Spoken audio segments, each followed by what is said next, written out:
magistradas e magistrados, servidoras e servidores, advogadas e advogados, senhoras e senhores.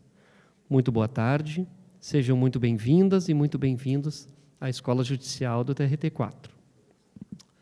Na presença do excelentíssimo presidente do Tribunal Regional do Trabalho da 4ª Região, desembargador Francisco Rossal de Araújo, do excelentíssimo senhor ministro do Tribunal Superior do Trabalho, Evandro Pereira Valadão Lopes, do excelentíssimo vice-presidente do Tribunal Regional do Trabalho da 4ª Região, desembargador Ricardo Martins Costa, do excelentíssimo vice-diretor da Escola Judicial do Tribunal Regional do Trabalho da 4ª Região, desembargador Fabiano Rous Bezerra, inicia-se neste momento a palestra intitulada O Sistema de Precedentes no âmbito da Justiça do Trabalho, dando continuidade ao projeto que traz visão do funcionamento e formação da jurisprudência do TST, com base em estudos de casos concretos e temas relevantes para a harmonização jurisprudencial entre o TRT da 4ª Região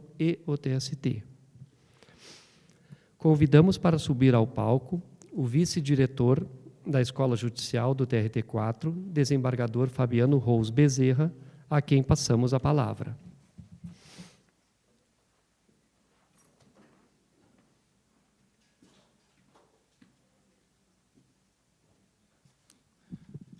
Boa tarde a todos e todas. É uma satisfação tê-los. Peço vênia para cumprimentar as autoridades mencionadas no protocolo, em nome do ministro Evandro Pereira Valadão, em nome do presidente Francisco Rossal de Araújo. É uma satisfação tê-los novamente nesse projeto que temos aqui no tribunal, que diz respeito à formação de jurisprudência do TST.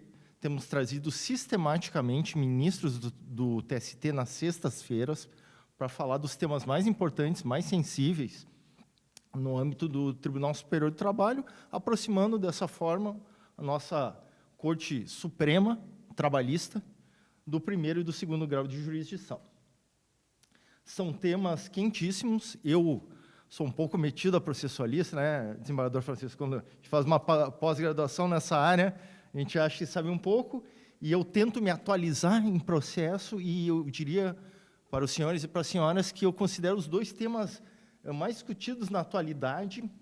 Há pouco tempo era o processo estrutural, que também recebemos o ministro do TST, o ministro Balazeiro, mas, sem dúvida, a estrela maior do processo hoje, a teoria geral do processo civil, é, sem dúvida, um estudo dos precedentes e toda essa transformação que ocorreu no nosso sistema, aproximando da Common Law. Um movimento parecido que tem o da Common Law, que se aproximou do direito continental também. A vinda do ministro, ela deve ser, devemos ter bastante gratidão, ministro. Eu acompanhei, o senhor chegou hoje de manhã, pegou um voo hoje de manhã e volta hoje no final da tarde, não pôde nem aproveitar o que a gente acha essa nossa encantadora capital, nós gostamos muito daqui.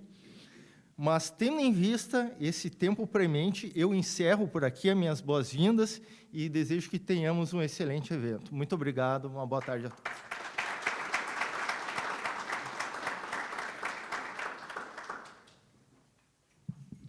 Convidamos agora para seu breve pronunciamento o excelentíssimo presidente do TRT4, desembargador Francisco Rossal de Araújo.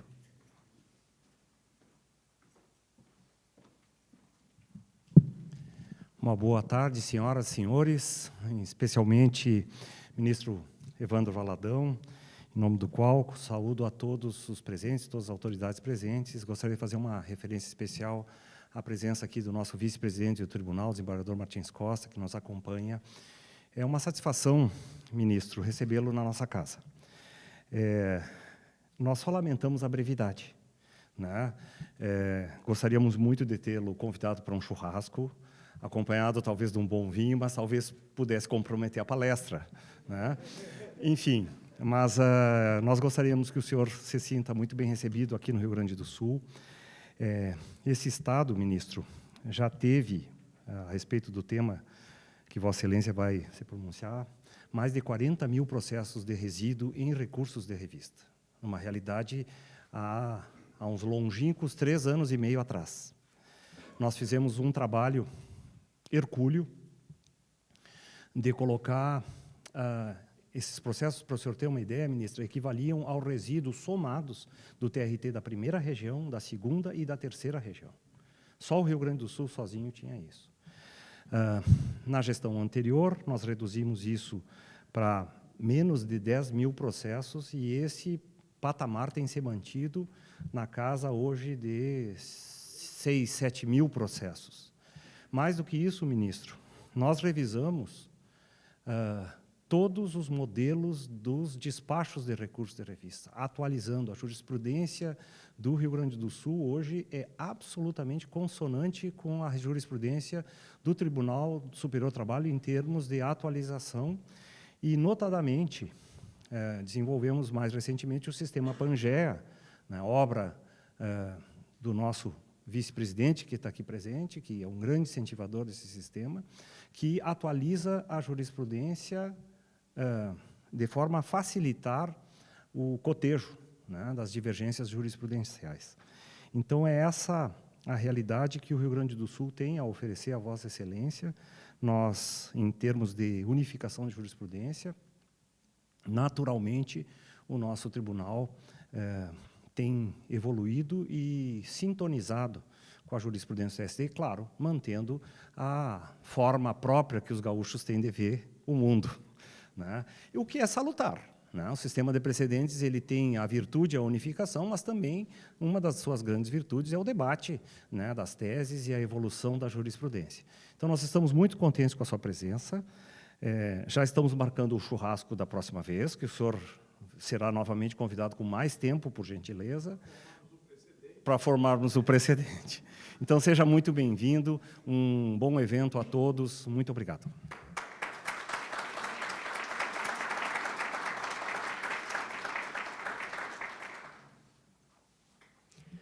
Convidamos para que se dirijam ao palco o senhor ministro do TST, Evandro Pereira Valadão Lopes, e o mediador Gustavo Martins Baini.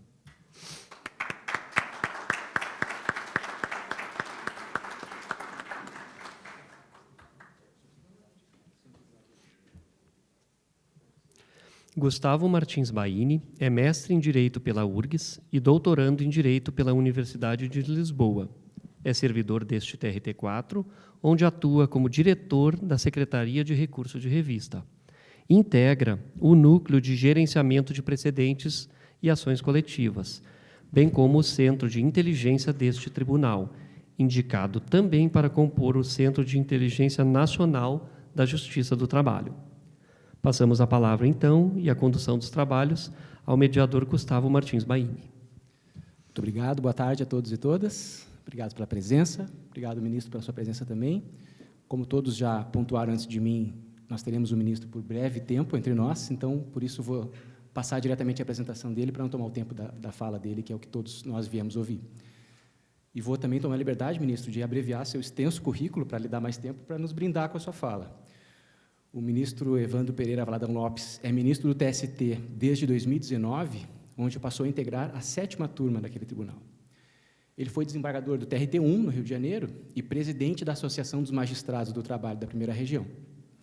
Em 2005, ele coordenou o projeto Modernização do TRT1, em parceria com a Fundação Getúlio Vargas, resultando na certificação de algumas varas do trabalho com selo de qualidade ISO 9001, então uma eficiência administrativa.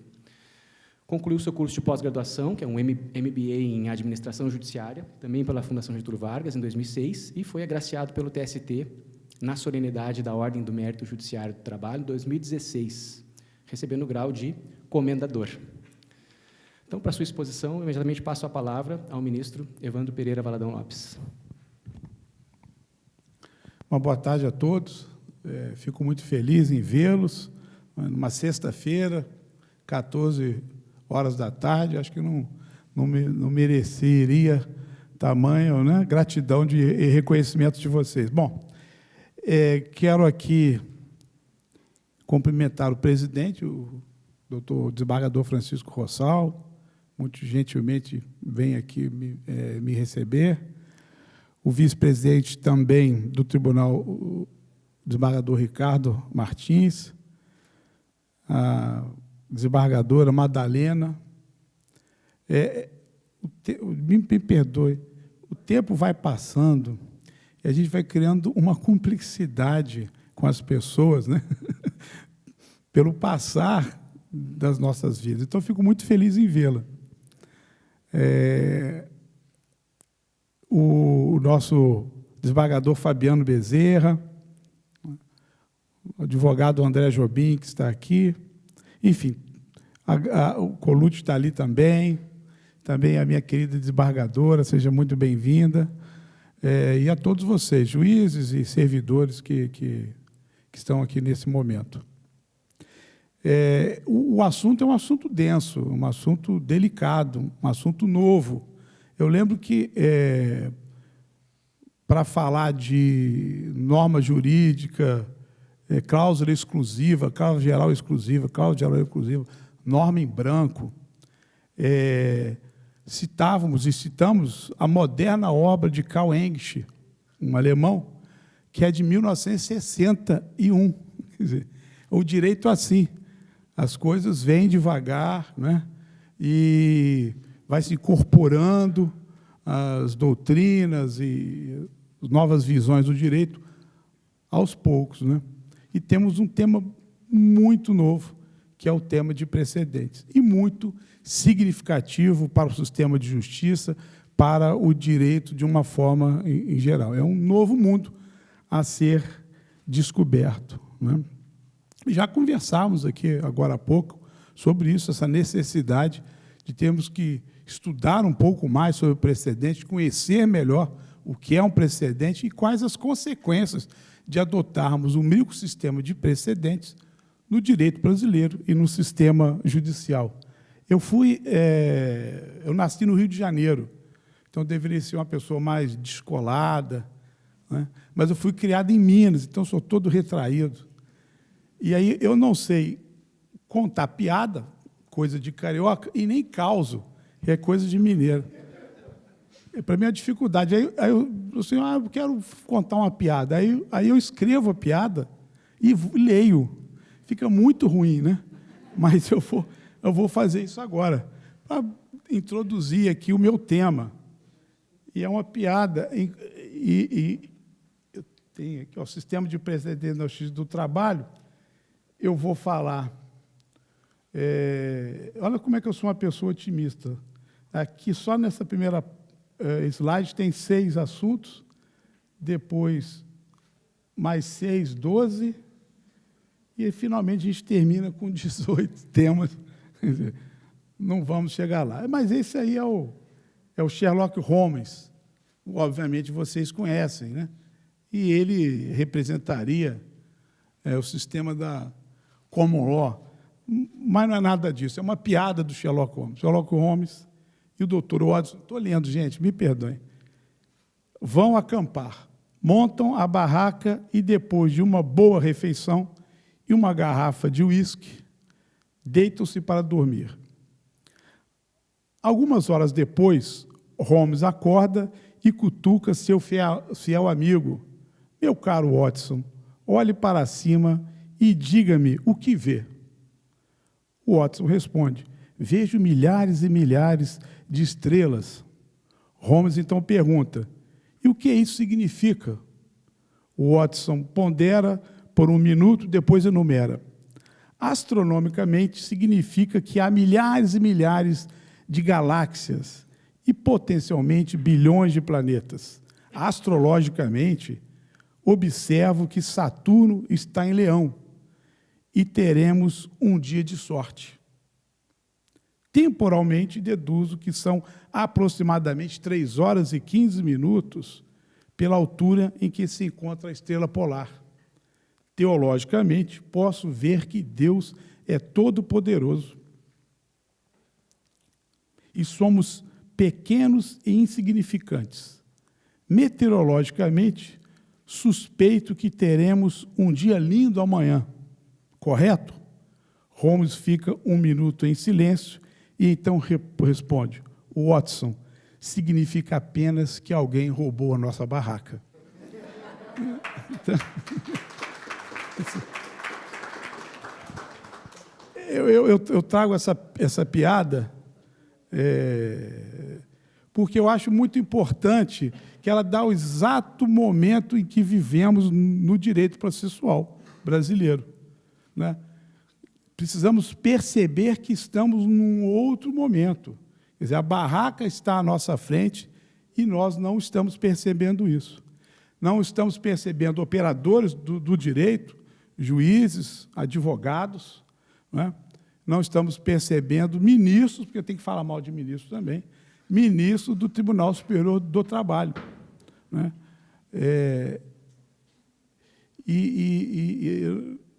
E penso que é necessário uma maior discussão para entendermos o sistema de precedentes.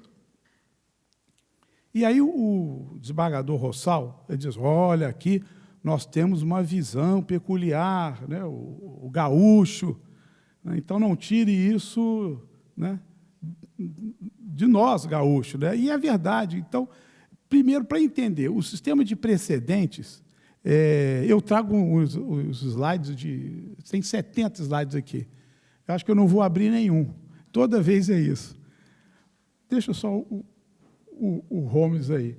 Mas o sistema de precedentes, ele vem de um modelo da common law, de uma visão de mundo. E vamos aplicá-lo aqui no sistema de civil law, também com uma visão de mundo. E aí o desembargador Francisco Rossal me deu a dica para falar de um assunto que não está ali no meu slide, que é essa nova visão que temos que ter do próprio direito, de um direito como sistema, de um direito que é construído, não é dado, ele é construído pelos operadores do direito. Um direito que se preocupa e observa o meio envolvente, aonde ele está, as normas a serem aplicadas dentro de uma concretude da vida, do mundo, do cotidiano. Esse é o direito moderno. E, para isso, nós passamos a falar, me perdoem os que não pensam assim, nós vivemos na era de um direito jurisprudencial. Então, quem fará o direito e quem faz o direito, e temos que ter coragem de dizer isso, são os operadores do direito, dentre eles, com um papel privilegiado, os juízes. Os juízes é que fazem o direito. Não são mais os códigos, não é mais a letra fria da lei, não é um direito revelado por uma autoridade divina, pelo imperador, né, pelos reis absolutistas, o direito é feito por juízes, né? Óbvio, com a contribuição, senão meu amigo Jobim vai ficar muito triste ali, estou assistindo, está ficando triste, dos demais operadores, dos que chamamos de stakeholders, aqueles que participam dessa construção do direito, que é uma construção, obviamente, coletiva, não resta dúvida disso, né? E as coisas mudam tanto, porque nós tínhamos uma visão justnaturalista do direito. Depois, o número cabalístico do direito é 3, né? Não sei por quê. São sempre 3 correntes, já perceberam isso? Na cabala é Celtic, número 7. No direito é número 3. Né? Tem a corrente A, né, que é de um jeito, a B, que é completamente diferente, e a C, aquele, não, deixa disso. É a corrente, e é normalmente aquela que se aplica. Então, no direito processual, né, tem a teoria objetiva, né, do direito de ação, objetivista, tem a subjetivista, e vem lá a eclética, né? Covid me ajuda. Lieberman, meu Deus do céu, perdão. Não era uma piada isso, não, gente, esqueci mesmo. Lieberman, a corrente eclética. Então, são 3 correntes. No campo dos precedentes também, né, nós adotamos a terceira corrente, obviamente, que para a feitura de um precedente necessita do exame das questões de fato, então são dados fáticos relevantes, a fundamentação jurídica e a conclusão, quer dizer, o precedente ele funciona desta forma. Mas o direito, então, o direito de hoje, ele assume uma nova realidade, né? Eu confesso, eu sou um pragmático sistêmico, isso tem muito a ver com o precedente. Tem muito a ver com uma visão estruturante de norma, a norma jurídica, né? Então, hoje nós temos autores que estudam profundamente as normas jurídicas, e posso citar Miller, Friedrich Miller, que é a teoria estruturante do direito, e o Miller separa a norma em dois segmentos, né? A norma, que seria o programa normativo, que, na verdade, seria o elemento gramatical de uma norma, como ela é gerida, como a norma ela é criada, na verdade, perdão, pelo legislador, pela vontade do legislador. Então, tem a norma na sua expressão gramatical. E a norma na sua ambiência jurídica, que é o jeito do gaúcho de ver as coisas.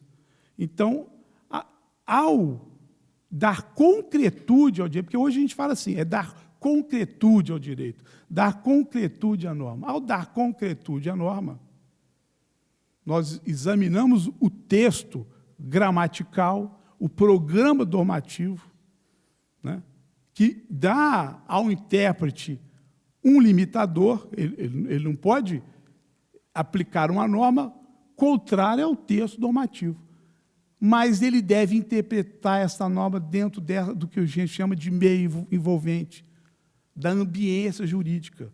É o contato do intérprete da norma com o mundo, com a vida.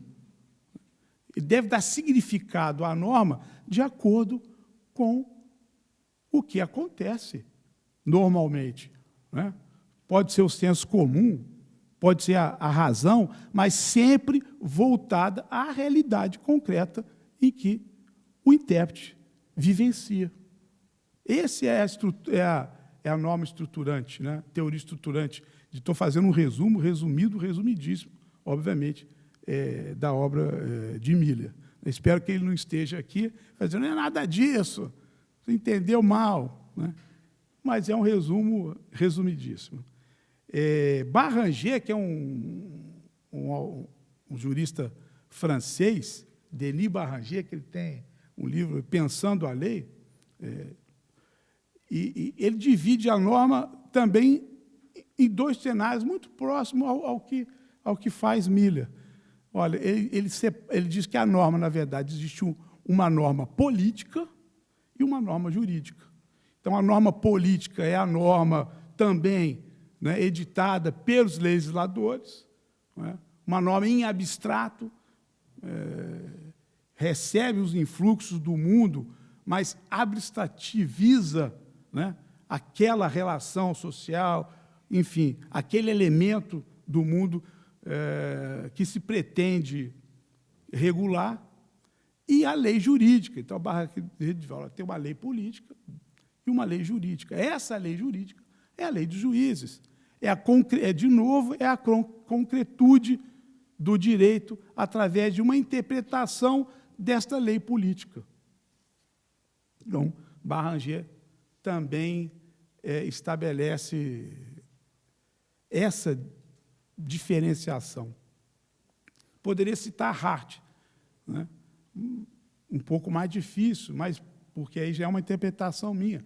Eu acho que Hart, quando ele faz a visão de existência de normas primárias e normas secundárias, penso eu, quando ele fala de normas, de cláusulas de reconhecimento, cláusulas de validade, norma de validade, acho que estaria aí também o juiz, o intérprete, trazendo concretude às normas primárias, através do que se chama normas de validação. Perdoe, talvez esteja sendo muito hermético, mas só para dar uma noção do que é o direito hoje, do que hoje nós estamos discutindo e do que vivenciamos, né? O positivista jurídico é aquele que aplica os códigos. Não é, nunca foi, nunca será assim. Isso é uma visão muito equivocada do que seria um positivista jurídico. Não é? Um pragmático é aquele que é utilitarista, uma visão muito esquizofrênica, me perdoe, do que é um pragmático, do que é um sistêmico. E por que eu falo de sistema? Porque o direito é sistema. Não é? E essa concepção de sistema, hoje, muito em voga, ela parte, na verdade, de dois biólogos, Maturana e Varela, que criam o que passou a se entender como sistema vivo. Então, eles teorizam sobre o que é um ser vivo. Né? O ser vivo é um sistema que se auto-organiza e é reflexivo. No que sentido? Ele se cria-se a si próprio. O sistema, além das suas funcionalidades, ele tem uma missão, né? Permanecer íntegro, né? E permanecer coerente, vamos dizer assim, né? Com as suas funcionalidades e com o seu objetivo. Todo sistema vai ter essas propriedades, né? Ele se auto-organiza para ser íntegro e coerente, vamos dizer assim, eu estou resumindo, assim, estou sendo muito simplista, com os seus objetivos. O ser vivo é assim, e é também um direito, porque o direito é sistema. E por que eu falo isso? Porque se eu reconheço que o direito é o sistema, né, eu tenho que entender que este sistema ele conversará com outros sistemas. Não é? Ele conversará, por exemplo, com a economia, em termos de conhecimento, com a sociologia, com a antropologia. Ele conversará com o seu meio envolvente. Então, o direito, aí nós passamos a dizer, ele é operativamente fechado, porque ele tem que manter a sua coerência, a sua integridade sistêmica, mas ele é cognitivamente aberto. Ele recebe influência de outros meios e de outros sistemas. Então, o direito ele recebe inputs, dados de outros sistemas. E esses dados são tratados dentro das suas funcionalidades, das suas propriedades, né, para manter a sua integridade. Então, o direito sempre conversará com outros sistemas. Vejam a complexidade do direito e a complexidade do trabalho de um juiz. Não é? O juiz hoje, dentro dessa visão, ele tem uma grande responsabilidade na concretude do direito. Eu podia contar uma outra piada agora, né, porque o assunto está ficando meio né, hermético. Né? Vejam, então, dentro do sistema da civil law, se nós temos essa visão do papel do intérprete, do aplicador do direito, de dar concretude ao direito diante da realidade em que ele vive, quando nós falamos de precedentes, nós temos que tratar muito seriamente dessa independência do intérprete. Porque, para a coerência sistêmica, né, eu preciso, então, que as respostas desse intérprete, desse único intérprete, seja coerente, mantenha a integridade do próprio sistema de direito. Como fazer isso? Como fazer isso? Então, penso que a jurisprudência exerce esse grande papel, né, de tornar a aplicação do direito de um determinado intérprete dentro de um balizamento que seria, talvez, o senso comum, que seria, talvez, uma visão média do que se entende ser a interpretação de uma determinada norma jurídica.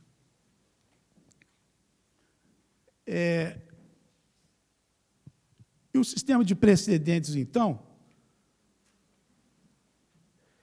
ele passa, na civil law, ter uma função importantíssima. Por quê? Vejam, Ali eu trago a forma mente do common lawyer e do civil lawyer, que é a forma de pensar. Como pensa um juiz do civil law? Ele é normalmente um aplicador do direito que tem uma forma de pensar que leva à abstrativização. Essa é a nossa forma de pensar da civil law. Não é? E o juiz da common law tem uma dimensão factual. Não é? Ele quer, na verdade, resolver um determinado problema jurídico. Então, eu digo lá, embora em diversos graus, o fato é o momento central e decisivo. Então, enquanto para um operador do direito, da civil law, ele quer conceitos, ele quer a abstrativização, né? O jurista, o aplicador do direito da common law, ele está centrado no fato como elemento decisivo. Isso é muito importante para diferenciar os dois sistemas. E aí nós recebemos uma influência do civil law, que são os precedentes. E como vamos agir, então, a partir da adoção do sistema de precedentes? O fato, então, passa a ser elemento decisivo para a investigação, né, e para a aplicação do direito. Também, agora, no modelo de civil law.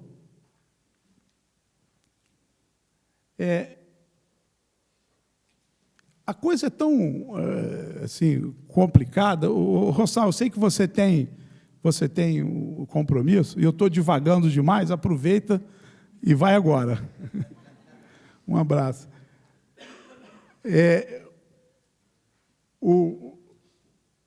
E aqui eu trouxe esse o Neil McCormick, que é o grande jurista em inglês, né, onde ele traz ali o conceito de precedentes. Precedentes são decisões cuja função consiste em servir de modelo para decisões futuras, aplicar as lições do passado para resolver problemas do presente e do futuro. Então, o sistema de precedentes, ele tem a função principal de resolver, né, problemas do presente e do futuro. Um precedente só vai saber que ele é precedente mais à frente, quando alguém, um juiz, disser, é um precedente, né? Quer dizer, ele pode até ter a aspiração de ser, eu acho que eu sou um precedente, mas esse precedente só será precedente quando alguém disser que ele é um precedente. Então, os precedentes resolvem o quê? Resolvem problemas jurídicos para o futuro, lá no futuro.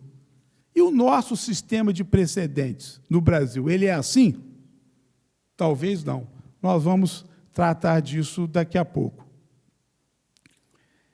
E ainda nessa obra, o Summers diz que, vejam lá,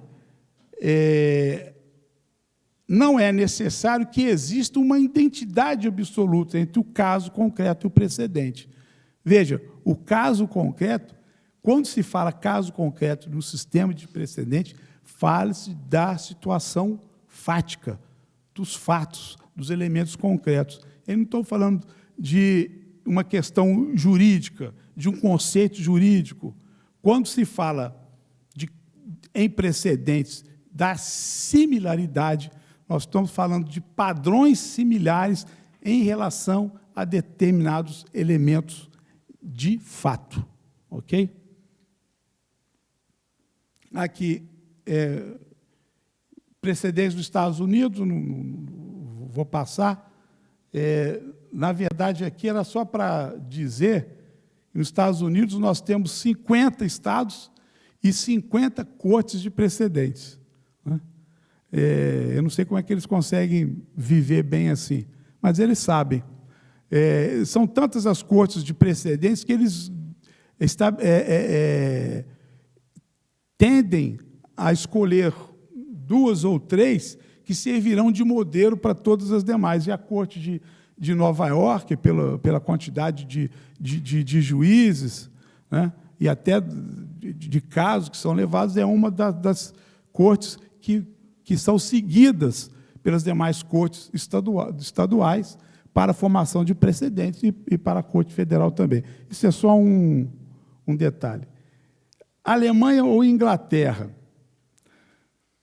Vejam que o sistema de precedentes ele começa a entrar no Brasil de forma, né, paulatina, e veio com a Lei 11.672, de 2008, que modificou o artigo 543C do Código de Processo Civil, criando o RESP repetitivo, o recurso especial repetitivo. Essa lei, então, ela possibilitou a reunião de casos similares para a resolução de conflitos, né, massivamente. Olha, então, mas espera aí. Mas o precedente ele não tem a missão de resolver problemas para o futuro? Neste caso aqui, se entendermos que o recurso especial repetitivo é um sistema de precedentes, ele está resolvendo o quê? Os problemas do passado. O fato é que o procedimento distinto de súmula ele passa a fixar teses de julgamentos. Em junho de 2023, o STJ já tinha 1.204 temas afetados e 911 acordos proferidos em relação ao recurso especial repetitivo. E, nesse mesmo período, foram editadas quase 300 súmulas em função do recurso especial repetitivo. E aí vem a brincadeira, né? Eu não estou sabendo lidar com isso aqui, não. Vamos lá.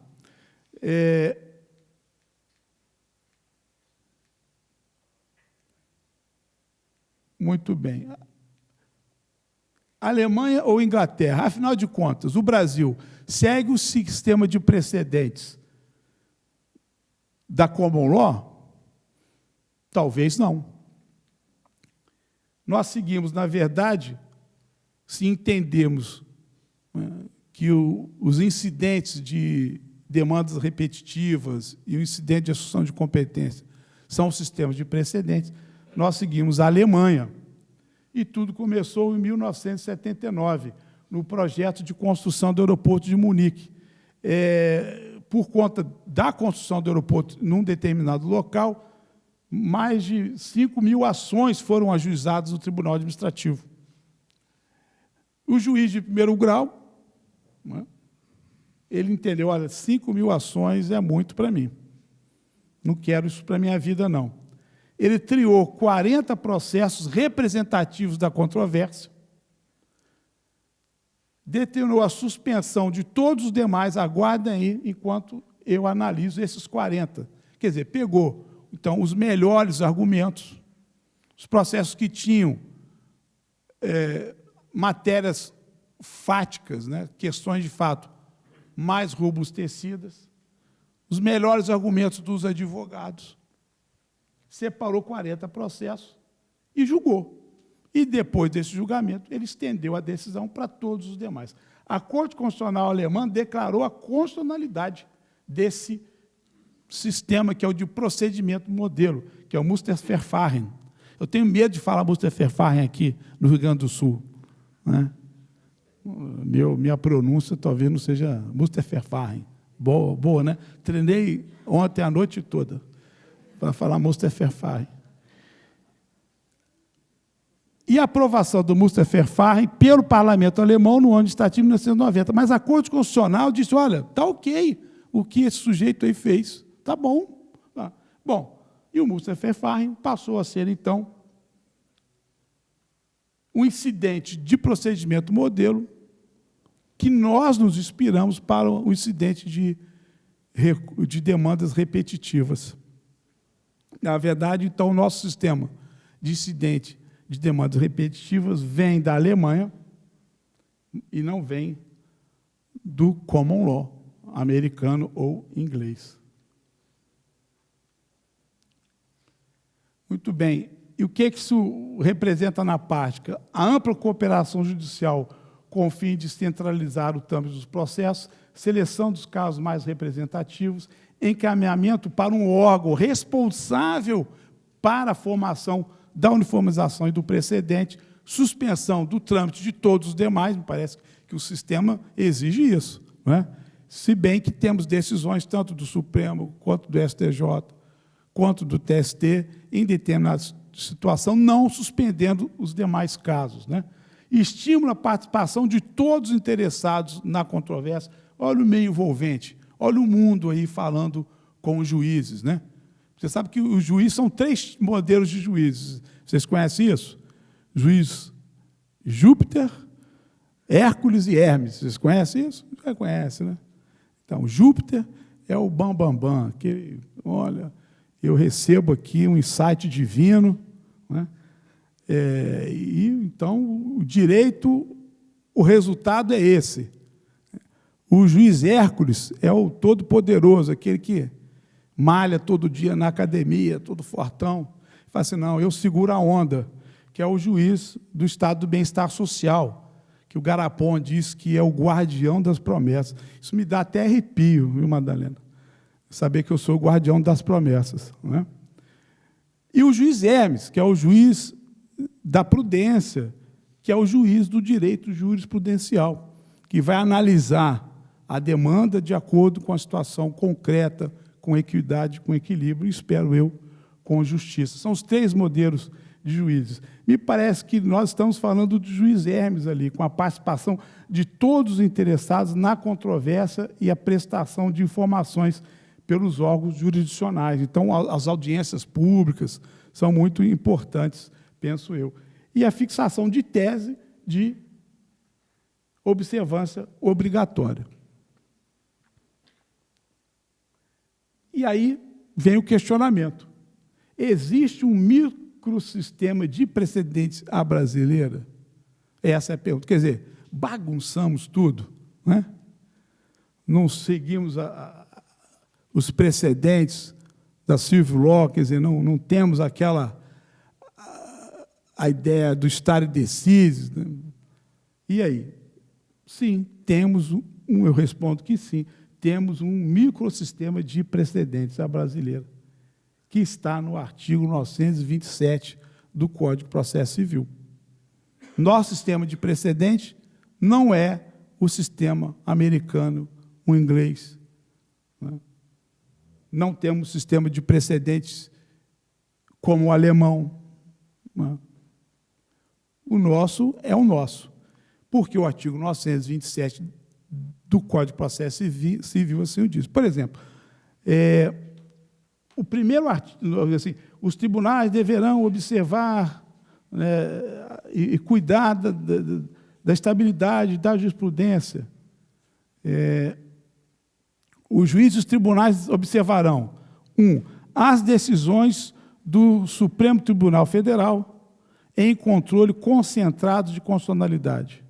2, os enunciados de súmula vinculante. 3, os acordos de IAC e incidente de recurso de demanda repetitiva, em julgamento de recurso extraordinário e especial repetitivo, né? Os enunciados de súmulas do Supremo Tribunal Federal em matéria constitucional e do STJ, e aqui lê TST também, por óbvio, em matéria infraconstitucional.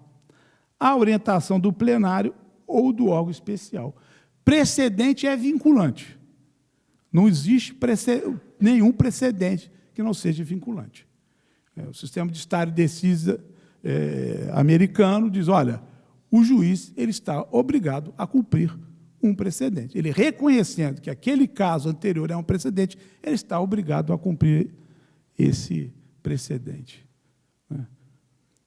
No Brasil é a mesma coisa. Então, aquela ideia... Não sei se vocês lembram aquela discussão que nós tínhamos de súmula vinculante. Súmula vinculante, meu Deus, isso vai acabar com a independência do magistrado. Ninguém mais fala isso, né?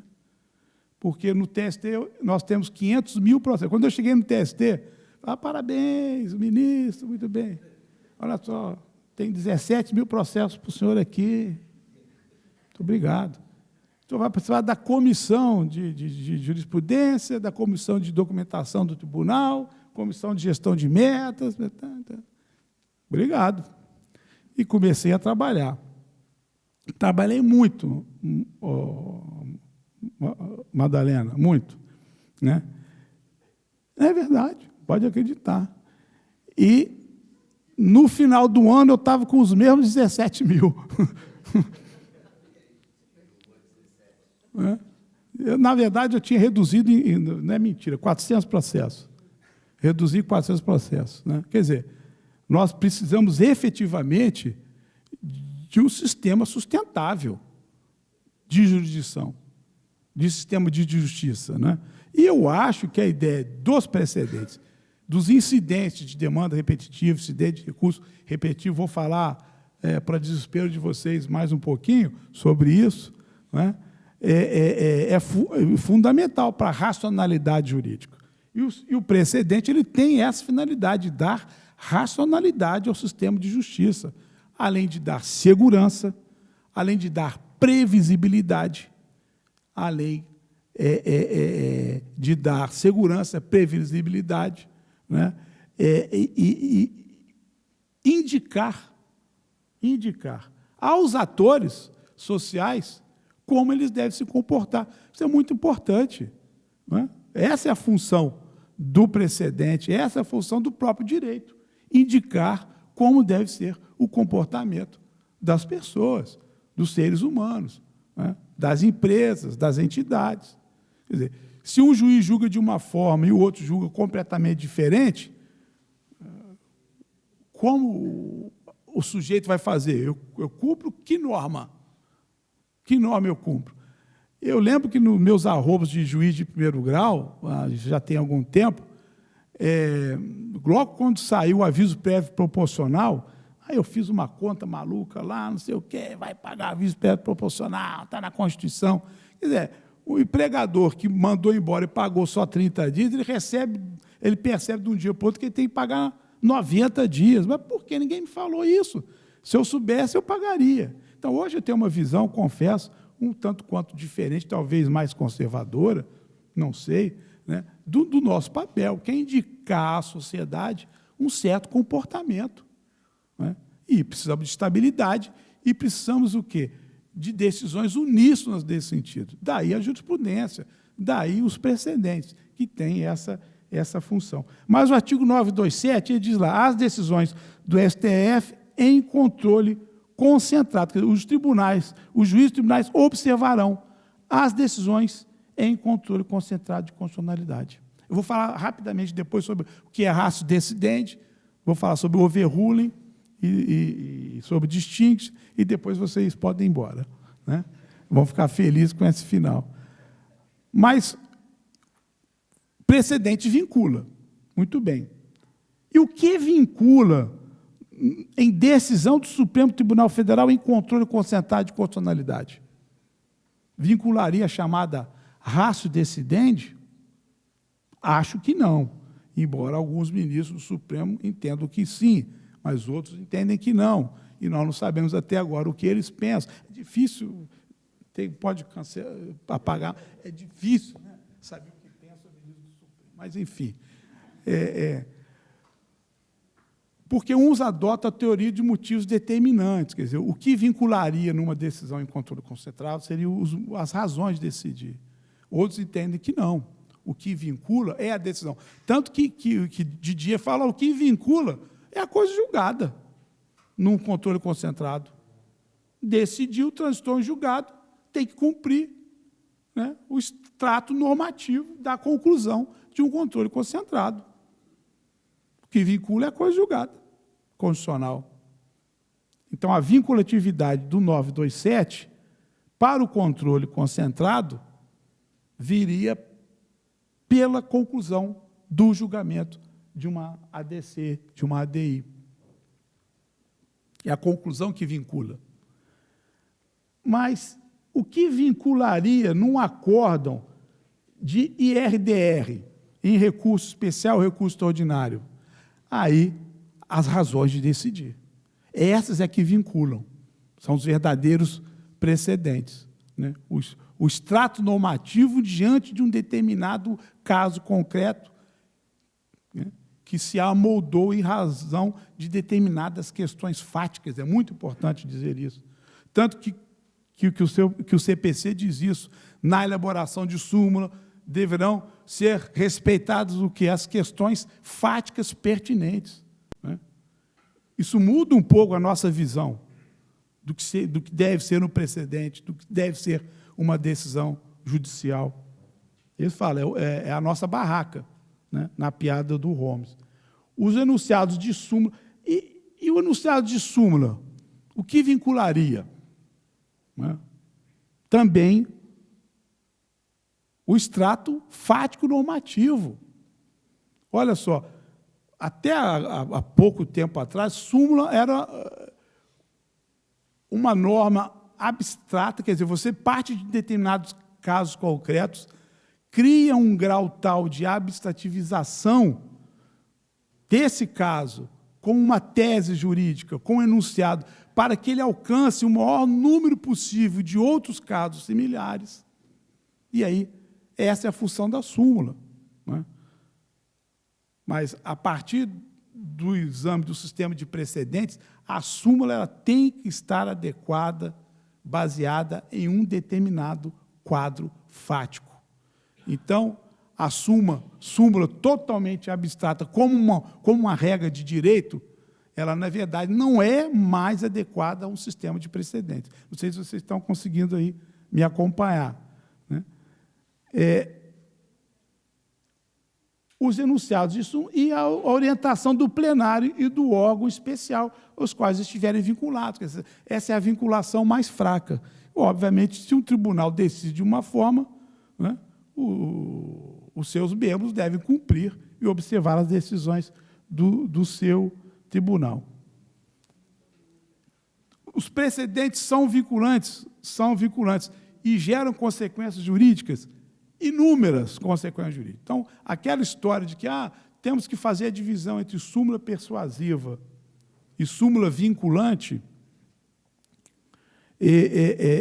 a partir de 2015, isso, na verdade, me parece um grande engano, né? O parágrafo 1º do artigo 927 diz lá, os juízes e os tribunais observarão o disposto no artigo 10 e no artigo 481, parágrafo 1º, quando decidirem com o fundamento deste artigo. Então, todas as decisões baseadas em enunciados de súmula, em acordos de IAC e IRDR, em enunciados de súmula do Supremo Tribunal Federal, do STJ, na verdade, eles têm que observar o artigo 489, parágrafo 1º. O que quer dizer isso? Quer dizer que uma decisão contrária a um precedente vinculante é uma decisão sem fundamento. Está assim. E assim o é a partir de 2015. Se decide contrariamente a uma súmula e não diz por que o está fazendo, esta decisão é passível de nulidade, porque é uma decisão sem fundamento. Ponto. Não tem conversa. É isso. Qual é a função do advogado? A partir... Ele fez assim, não sabe, não. Vou dizer. Qual é a função do advogado a partir do sistema de precedentes? A grande função do advogado, quando o juiz aplica um determinado precedente, ou não aplica, é dizer por que esse precedente deve ser aplicado ou por que não deve ser aplicado. Então, daqui a pouco, quando tivermos inúmeros precedentes, como já tem o Superior Tribunal de Justiça, quando trabalharmos efetivamente com sistemas de precedentes, a função do advogado será, olha, tem que seguir o precedente tal, porque o extrato fático normativo do meu caso é igual ao do precedente. Ou não tem que seguir o precedente, porque o meu extrato fático normativo é diferente do precedente. Essa é a função. Aí não adianta o advogado sustentar uma tese jurídica contrária ao precedente. Não dá mais. Não dá mais. Infelizmente, doutor, não dá. Precedente é precedente, é vinculante, é obrigatório, tem que ser respeitado por todos, inclusive pelos ministros do TST. O ministro do TST tem que respeitar precedente.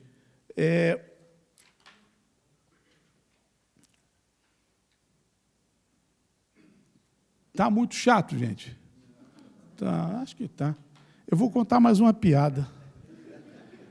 O mundo muda tanto que eu gosto muito de filosofia do direito, né? É um assunto que me atrai. E o mundo muda tanto que eu fui no... E como eu não sei contar piada e nem causo, não sou nem mineiro nem carioca, eu fui lá no ChatGPT, falei, ChatGPT, faz uma piada para mim que eu quero contar lá no Rio Grande do Sul. Ele fez uma piada, olha, impressionante como o ChatGPT me conhece. Impressionante isso. Como a inteligência artificial, ele fez uma piada totalmente sem graça. Quer dizer, é verdade, totalmente sem graça. Eu estou tentando achar aqui, e como eu gosto de filosofia, eu falei assim, ChatGPT, faz uma piada entre um justnaturalista, um justpositivista e um pragmático sistêmico, que sou eu. Olha que piada sem graça. É para ver se vocês acordam aí. Aí ficou assim. Estavam discutindo um justpositivista, um justnaturalista e um pragmático sistêmico, discutindo sobre como organizar um torneio de xadrez. O justnaturalista disse, as regras do torneio devem refletir a natureza intrínseca e equitativa do jogo, seguindo princípios universais. Olha como é que o GPT sabe o que é um justnaturalista, né? Impressionante. Né? Regras universais, imutáveis, né? Invariáveis. O justpositivista responde, não, devemos criar regras precisas e específicas, documentando cada detalhe para evitar mal-entendidos. O pragmático interveio. Eu sugiro que as regras se adaptem dinamicamente com base nas situações durante o torneio para garantir um jogo justo e equilibrado. Eles olharam para o tabuleiro de xadrez e então perceberam que o rei, a rainha e os peões já tinham começado a jogar uma partida própria enquanto eles discutiam. O pragmático sistêmico sorriu e disse, parece que até as peças têm uma perspectiva própria sobre as leis do jogo. Quer dizer, muito sem graça, mas extremamente fiel, né, a uma visão justpositivista, justnaturalista e uma visão sistêmica do direito. Percebe o finalzinho? Parece que até as peças têm uma perspectiva própria sobre as leis do jogo. Quer dizer, é o que eu falei do auto-organizacional, do auto-reflexivo de um sistema qualquer que seja ele, um sistema vivo ou um sistema social. Isso é só para tentar agradar a plateia, porque o assunto talvez seja, né, muito hermético. Mas precedentes, então, são razões de decidir, aspecto qualitativo, são razões de decidir. Então, são elementos jurídicos, né, que se conformam em razão de uma determinada situação de fato, questões de direito que estão amalgamadas por determinadas questões de fato. A gente fala de material facts, para ficar bonito, que é uma expressão americana, não, são os dados reais, fáticos do processo, da causa. Por maioria ou unanimidade, de uma Corte Suprema ou Superior. Então, o que quer dizer ali? Temos uma corte de precedente, não é qualquer um que faz precedente. Lá em casa, a minha mulher faz precedente, porque ela é a corte de precedente, mas ninguém. A minha filha também faz precedente. E a minha cachorra. Só quem não faz precedente sou eu, lá em casa. E o ministro tem que seguir o precedente. Todo mundo me manda lá, minha mulher, minha filha e minha cachorra.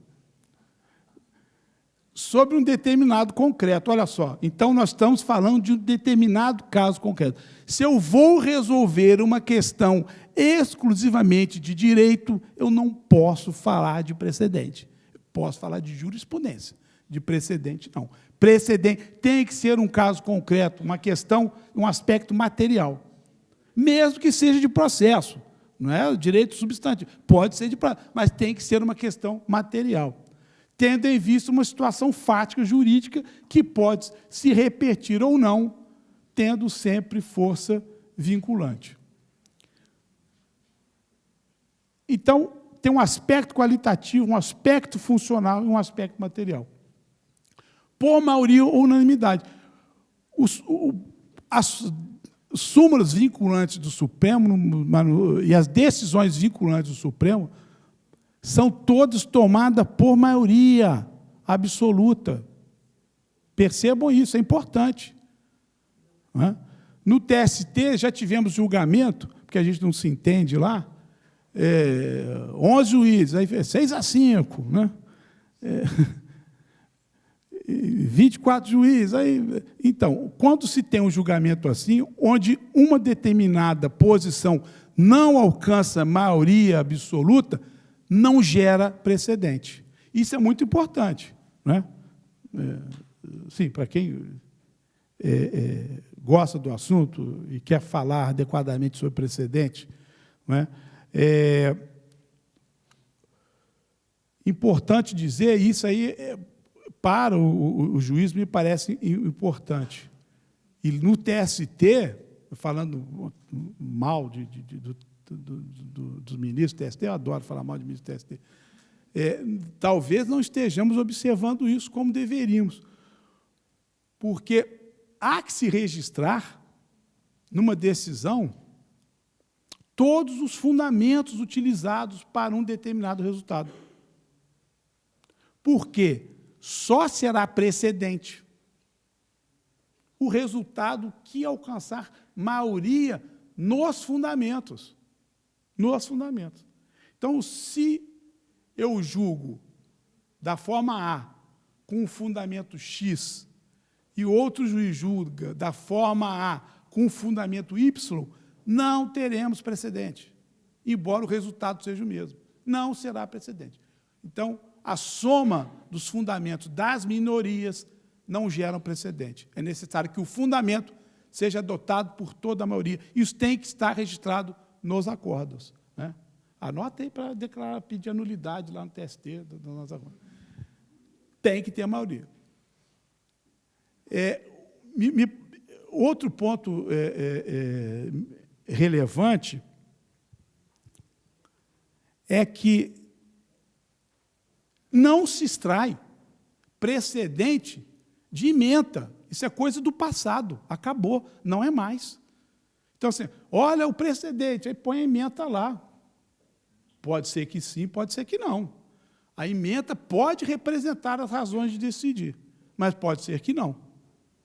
Pode ser que não. Né? E aí, quando a gente vai falar de jurisprudência do TST, na SBDI 1, que julga embargos, são embargos de divergência, então, temos decisões de várias turmas, né, são 8, e contrárias. Então, a SBDI 1, a Seção Especializada em Dissídios Individuais 1, tem a missão de uniformizar a jurisprudência do TST. Então, quando se julga na SBDI 1, é necessário que se demonstre a divergência entre um julgado de uma turma e julgado de outra. Né? Às vezes a gente não está muito bem, às vezes é divergência da própria turma. A turma julga diferente. Passou. Bom, 17 mil processos acontece, né? E aí, para o exame da especificidade, se um acórdão que foi julgado, que eu quero reformar, né, ele está contrário a um outro, de uma outra turma, que eu quero que seja adotado, eu preciso examinar a especificidade. O que hoje se faz? Pega a ementa do primeiro com a ementa do segundo e tenta. É errado. Errado. No sistema de precedente, temos que extrair as razões de decidir, que podem estar na emenda, mas podem não estar. Podem não estar. E é válido apresentar a decisão paradigma, né, que traz uma ementa, que não tem nada a ver com o que você quer dizer que o acórdão, né, contrariou, tem, desde que esteve na razão de decidir. E aí cabe ao advogado trazer as razões de decidir do corpo do acórdão. Coloca lá, o corpo do acórdão. Né? E pode ser que as razões de decidir que contrarie a decisão proferida naquele caso que ele quer ver reformado, esteja no corpo do acórdão e não na ementa. Veja como é que muda.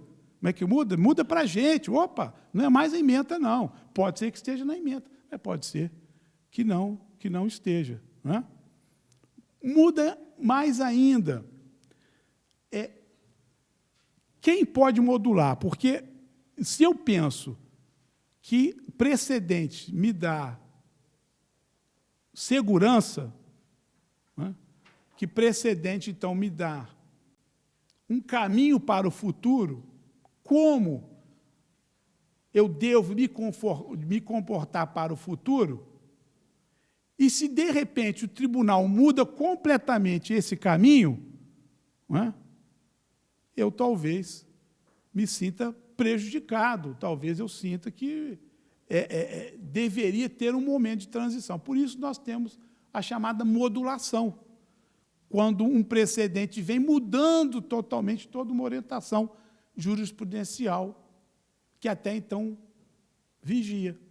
E aí nós fizemos isso no TST. O SDI 1 mudou ao J394, que é a integração das horas extras no repouso. Porque, no momento, nós dizíamos assim, olha, não cabe a integração de horas extras do repouso, porque o repouso é remunerado no salário. Tá, então, não cabe. Tá. Nós seguimos uma jurisprudência entendendo que era possível, a partir de determinado momento, o TST entendeu que não caberia essas integrações ao J394.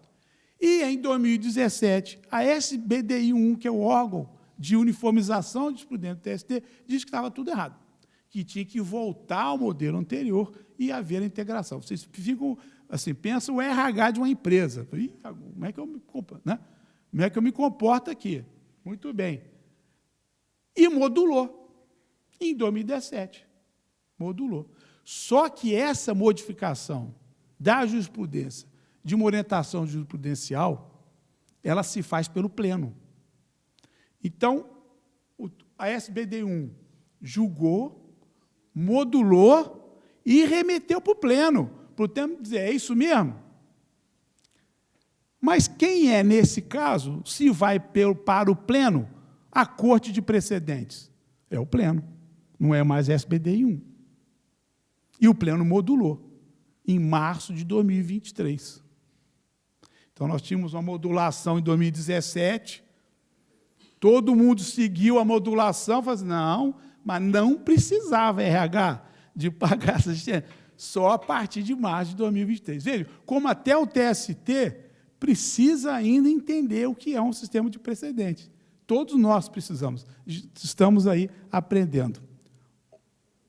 Overruling. O que é overruling? É quando esse meio envolvente, né, as questões do cotidiano, uma mudança legislativa significativa, né, ele determina uma mudança de uma jurisprudência. E aí nós temos o overruling, que é a palavra, né, utilizada para essa mudança da jurisprudência. Então, nós podemos mudar um precedente, né, de forma necessariamente fundamentada, através do que nós chamamos de overruling. O que é o distingue-se? É a missão do advogado, é dizer, olha, o meu caso não é igual ao precedente. Eu tenho situações fáticas que são diversas. Isso acontece? Acontece. E é o trabalho do advogado. Eu já estou encerrando, gente, eu prometo. Não tenho mais piada, tenho que encerrar. Mas tivemos um caso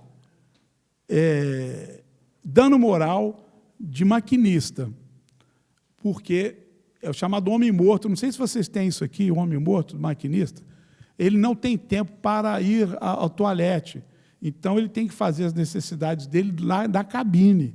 Por incrível que pareça, não é possível que isso aconteça. Não, é isso mesmo, acontece. Aí leva uma latinha, uma garrafinha e tal.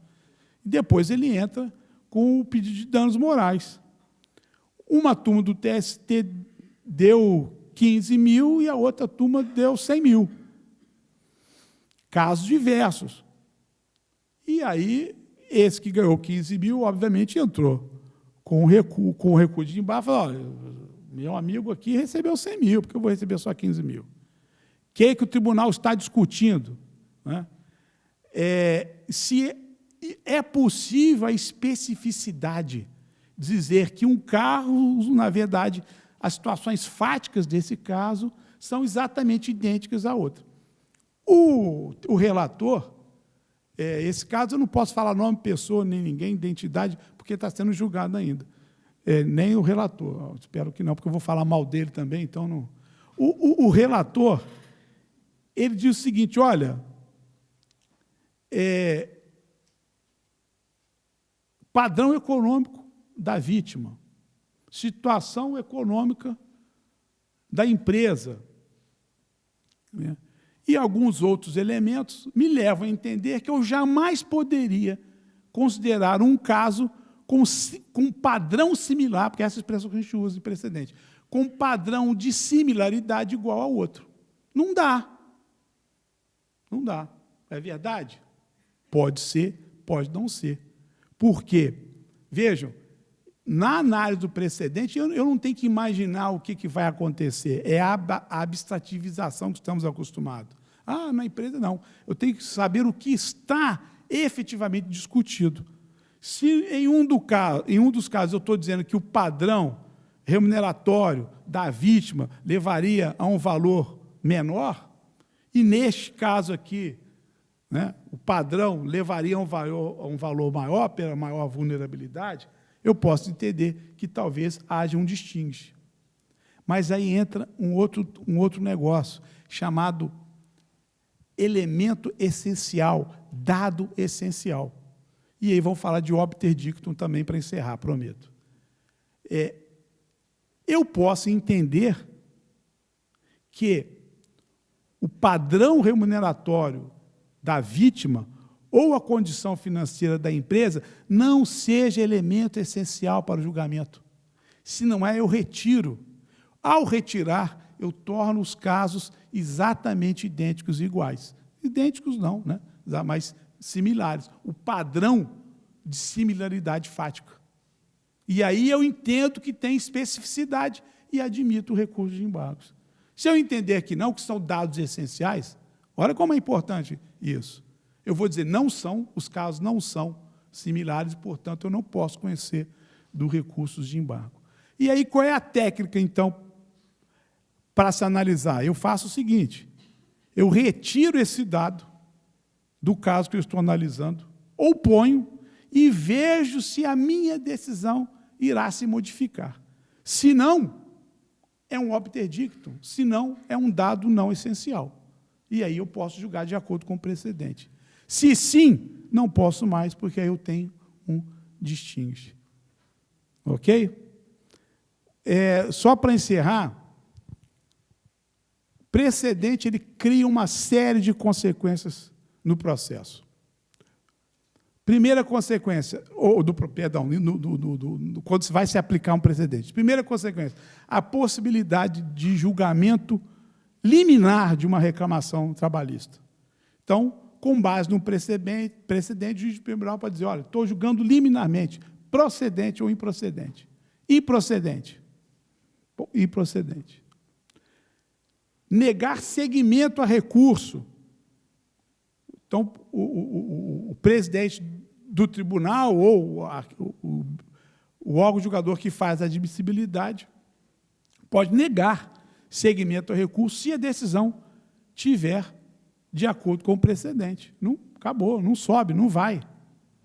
Outra consequência, dar provimento a recurso, desde que, nesse caso, tem que ouvir a parte contrária em contra-razões.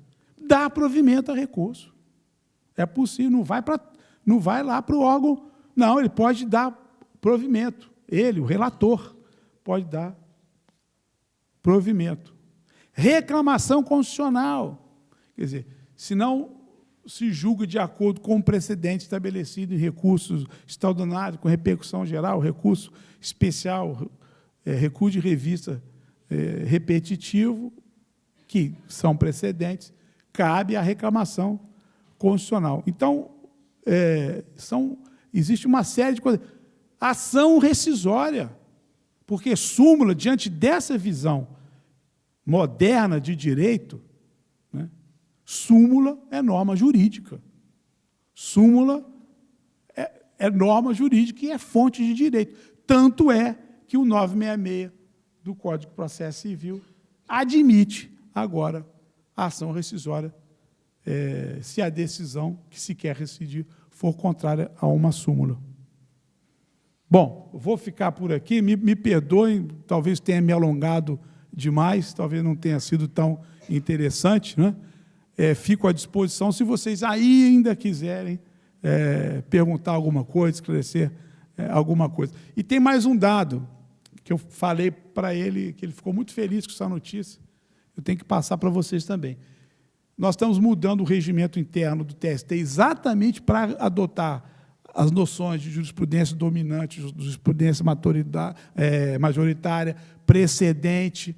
Né? Isso nós temos que mudar o nosso regimento interno, e todos os tribunais, se não fizeram, terão que fazer. E o artigo 1030 do Código de Processo Civil, que é muito importante. Uma decisão que está de acordo com o precedente, desta decisão cabe qual recurso? Nenhum. Então, o recurso de revista de uma decisão de acordo com o precedente é incabível. Olha como é que as coisas mudam. Então, se eu tenho um RR e o tribunal, né, regional julga de acordo com aquele precedente do RR, o recurso de revista contra aquela decisão não deve ter seu conhecimento e fica no regional. Da decisão do presidente que diz não cabe recurso de revista, porque a decisão está de acordo com o precedente, cabe, no máximo, um agravo interno para o próprio tribunal. Para o próprio tribunal. Né? Então, e os tribunais regionais também, fixando a sua jurisprudência através de incidente de demanda de recurso repetitivo, também impedirá o recurso.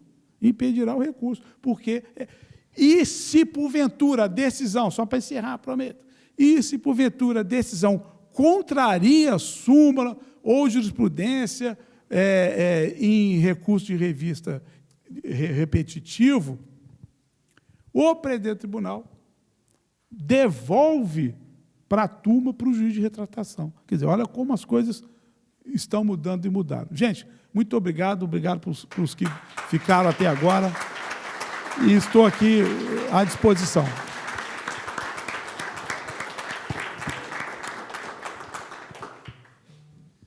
Ministro, muito obrigado pela excelente palestra, com profunda erudição, citando Niklas Luhmann e Friedrich Miller, conseguindo conectar isso com... Luhmann e Miller em precedentes, e consegue fazer piada no meio da palestra ao mesmo tempo. Eu diria que o senhor não é ruim de piada, não. Nós achamos bem divertidos. Muito obrigado, senhor, pela sua palestra, ministro. E o papel do mediador é mediar a palestra, o auditório, com o palestrante. Então, eu estou aqui para auxiliá-los nesse papel.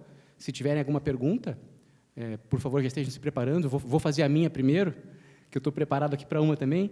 Eu já vi que o ministro é um adepto dos precedentes qualificados e entende que as teses devem proliferar no TST. Mas também como um gestor que o senhor é, por causa da sua formação, especialização em MBA e o que o senhor empreendeu no TRT1, o senhor sabe melhor do que eu que números são muito importantes para a gente ter uma noção de fatos e não simplesmente sensações. E eu, em 1 minuto, vou trazer os números que eu fui atrás na minha lição de casa, em comparação do STJ, STF e TST. Em 4 anos, o STJ, lá de 2016 para 2020, baixou de 370 mil recursos para 250 mil. Em 4 anos, uma redução de 30%. O STF, em 15 anos de repercussão geral, baixou de 118 mil recursos para 11 mil recursos. Uma redução de mais de 90% de acervo. Os meus colegas da revista aqui sabem que eu gosto de números. O TST, atualmente, pelo que me consta, tem quase 600 mil processos de acervo. Veja, em comparação com o STF, que tem 11, e o STJ, que tem 250. E a cada ano o TST vem julgando mais, e o acervo vem aumentando.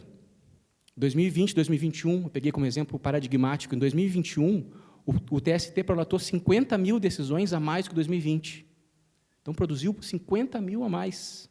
Em contrapartida, os processos que entraram no TST nesse mesmo período ultrapassaram o total de julgamentos, nesses 2 anos, em quase 150 mil. Então, o TST julga 50 mil a mais, e, nesse biênio, aumenta o acervo em 150 mil processos. Ou seja, o cenário é desesperador. Na Justiça do Trabalho como um todo, eu peguei os dados do primeiro semestre, e a gente identificou que somente 7 dos 24 TRTs conseguiram julgar mais do que novos processos. Então, 3/4 da Justiça do Trabalho aumentou de tamanho, em termos de volume de processo. Agora, comparando esses 3 tribunais, STJ, STF e TST, em termos de uso de técnica de uniformização. Nós sabemos que o TST é um tradicional adepto do uso da uniformização por meio da súmula. Nós temos, no nosso Tribunal Superior do Trabalho, 463 súmulas e 709 OJ. São 1.172 enunciados por meio de uniformização de jurisprudência. Mais de 1.000 enunciados. Agora, olhando para o STJ e para o STF, o STF tem quase 700 teses firmadas por meio de precedente qualificado, e o STJ, mais de 900 teses firmadas por meio de precedente qualificado. E fez o que fez. O TST, com mais de 1.000 súmulas, aumenta o acervo. Por outro lado, o TST tem 21 temas afetados e 18 teses firmadas. Então, a diferença entre, embora saibamos todos que os precedentes qualificados sejam, sim, vinculantes, existem mecanismos, como o que o senhor mencionou agora, do 1030, que permitem que os precedentes qualificados tenham um impacto maior no acervo. E a minha pergunta está aqui, ministro. Eu sei que o senhor enxerga, pela sua palestra, que o caminho é o caminho da uniformização por meio de precedentes qualificados. Mas eu queria lhe perguntar como o TST está vendo isso. Se o TST, como um todo, como instituição, tem propugnado essa ideologia, essa ideia de formar novos precedentes qualificados, afetar mais temas, e como pretende fazer isso? A pergunta é muito boa, porque ela nos dá a exata noção do que devemos fazer. É isso. Acho que formarmos precedentes qualificados, não é? E súmulas baseadas em precedentes. Isso aí, nós teríamos as súmulas qualificadas, porque nós teríamos súmulas baseadas em determinadas situações fáticas, né? E isso ajudaria bastante. Então, penso que é isso. Temos que trabalhar com a tecnologia, né? Com ferramentas de BI, e temos que criar precedentes. Essa é a saída, não tem nenhuma outra saída, essa é a saída. Tanto os regionais quanto o TST. E o TST está revendo o seu regimento interno exatamente para propiciar isso. Porque o nosso regimento interno sequer fala de precedente, sequer fala de jurisprudência dominante. Quer dizer, todas essas terminologias que vieram no Código de Processo Civil, esses termos, perdão, que vieram no Código de Processo Civil de 2015, nós não incorporamos, né? Então, é necessário, efetivamente, uma atuação concreta para a redução do passivo. Penso eu, uma das formas, temos outras, mas uma das formas, talvez a principal, seja o estabelecimento de precedente qualificado. E súmulas qualificadas. Porque a súmula também, a gente faz, o que eu digo, fazemos um movimento de sístole, de ato, quer dizer, quando o determinado caso, né, as questões fáticas, se aproximam das questões fáticas da súmula, você diz, olha, eu aplico a súmula. Quando se afastam, né, é a teoria gravitacional. Olha, não é tanto quanto longe, não se aplica a súmula. Então, também, através de súmulas, né, que estejam baseadas em situações de fato, em questões de fato, né, porque nós, durante muito tempo, as súmulas eram quase como regras jurídicas, né? Eu crio uma súmula sem uma base fática. E aí, no sistema de precedência, é importante o trabalho dos tribunais regionais. É importante porque eles é que levarão para o Tribunal Superior do Trabalho, que estabelece os súmulas, né, todos os elementos, tanto fáticos, relevantes, como os argumentos jurídicos, né?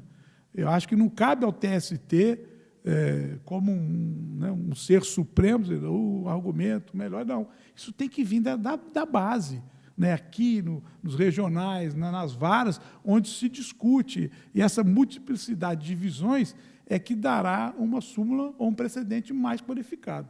Então, na verdade, a função do TST é reunir todos os argumentos, todas as discussões e dizer, dentro de um cenário, qual que é o mais adequado, né? Porque decisão é isso, é a escolha entre caminhos possíveis. Eu sempre digo, quando você só tem um caminho, não é decisão, é homologação, né? Então, eu acho que a questão... estamos falhando, o TST, obviamente, está falhando, né? Porque não podemos ter 18 temas, né, em tese, tínhamos que ter muito mais. O STJ já tem 1.000, agora acho que vamos tentar, nesse caso, afetar e correr contra o tempo, né? Perfeito. Obrigado, ministro. Eu já quero avisar de antemão que o ministro tem um retorno previsto para hoje ainda, logo em seguida, então nós temos um pouco de pressa, mas gostaria de abrir, se o senhor me permitir, para mais pelo menos alguma pergunta. O desembargador vice-presidente, Ricardo Martins Costa. Obrigado, ministro. Aqui nossa escola tem trabalhado bastante na questão dos precedentes já há bastante tempo. Nosso tribunal tem evoluído muito, inclusive o sistema Pangeia, né, que deve conhecer, que tem sido, inclusive, está sendo adotado pelo CNJ. Sim. Também o nosso regimento interno, eu acho que é o mais moderno, que envolve todo o capítulo de uniformização de jurisprudência, até quiser conhecer. Nós fizemos um estudo comparativo de todos os regimentos internos de todos os tribunais e extraímos um modelo, um sistema ali que envolve a questão dos precedentes qualificados. Eu posso afiançar que é um dos melhores que nós temos no país. Mas eu queria fazer uma pergunta bem específica, exatamente na questão do diálogo que tem que haver entre as decisões, né, da sentença, do recurso, da defesa, do acórdão e do recurso de revista, com o precedente qualificado, a dialética que tem que estabelecer. Nós já vimos que o STJ tem aplicado litigância de má-fé à parte que recorre sobre determinado tema quando tem um precedente qualificado e não faz esse diálogo, né, que é o caso diferente, que é a superação, o outro elemento. O TST já tem um caminho, algum debate envolvendo isso, na aplicação da litigância de má-fé, quando a parte desconhece, no sentido da argumentação, o precedente qualificado? É uma muito boa pergunta, porque acho ainda muito tímido o movimento do TST nesse sentido, né? Não gostou da sua pergunta, não, advogado. Nós temos aplicado a multa do 2021 da questão dos embargos, né? Quer dizer, os embargos manifestamente improcedentes, inadmissíveis e tal. Então, nós temos aplicado a multa, né? Mas eu já apliquei, eu, por acaso, já apliquei. É uma empresa aí, que eu não vou falar qual não é seu cliente, não é sua cliente, não, Jobim, mas porque, assim, IRR do TST, olha, cabe a acumulação de adicional tal, com adicional tal, aí recuo de revista, aí o tribunal nega, aí, agravo instrumento, sobe o agravo, aí 1, 2, 3, 4, 5, 10, 20, e o que eles alegam? Não, mas eu quero que chegue no Supremo. Né? Olha, se eu não subir o meu recuo de revista, eu não posso o recurso extraordinário. Né? Mas se a matéria já está pacificada pelo TST, não cabe, por isso que eu estou falando, é uma nova visão, não cabe recuo de revista, ele é incabível. Se está pacificado, não cabe. Né? Mas acho que ainda somos um pouco tímidos e vou levar esse recado lá e vou dizer que foi você que mandou.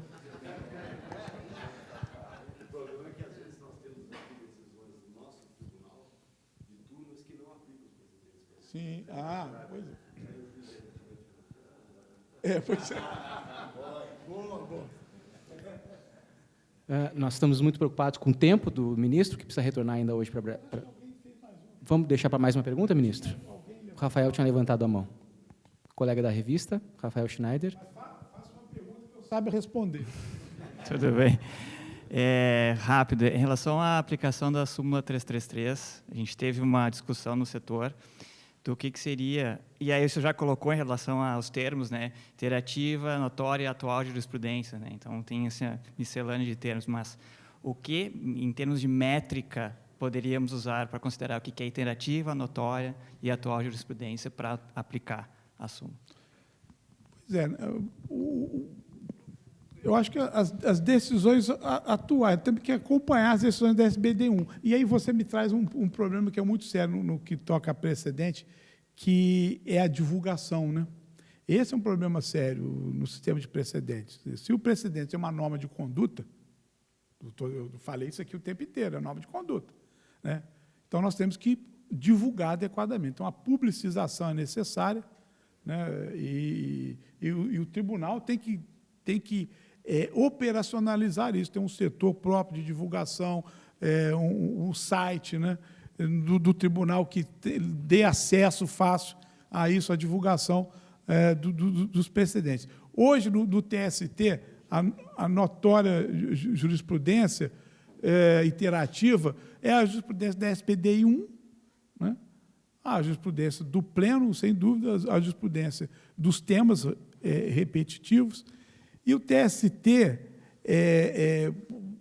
assim, a jurisprudência de 8 turmas, porque é muito engraçado, não falei isso, deveria ter falado. Pode ser que eu não tenha um precedente, né, ou uma decisão da SBDI1 sobre um tema, porque as 8 turmas julgam iguais. Né? Então, eu não vou fazer uma tese, porque as 8, então, tem que acompanhar a jurisprudência das 8 turmas também. Não sei se eu respondi a sua pergunta. Não, porque a gente estava tendo uma discussão se a gente poderia, se não tivesse uma decisão da STI, se poderia considerar, por exemplo, 5 turmas, se é interativa e notória, se seriam 14 ministros... Sim. Não. Eu acho que o que eu faço lá, ou são 8 turmas, ou é SBDI1. Né? 5 não. 5 é diferente, é quando você quer contrariar, né, uma decisão do TST. Aí você pega de 5 turmas e aí tem que levar para mudar a jurisprudência do tribunal. Né?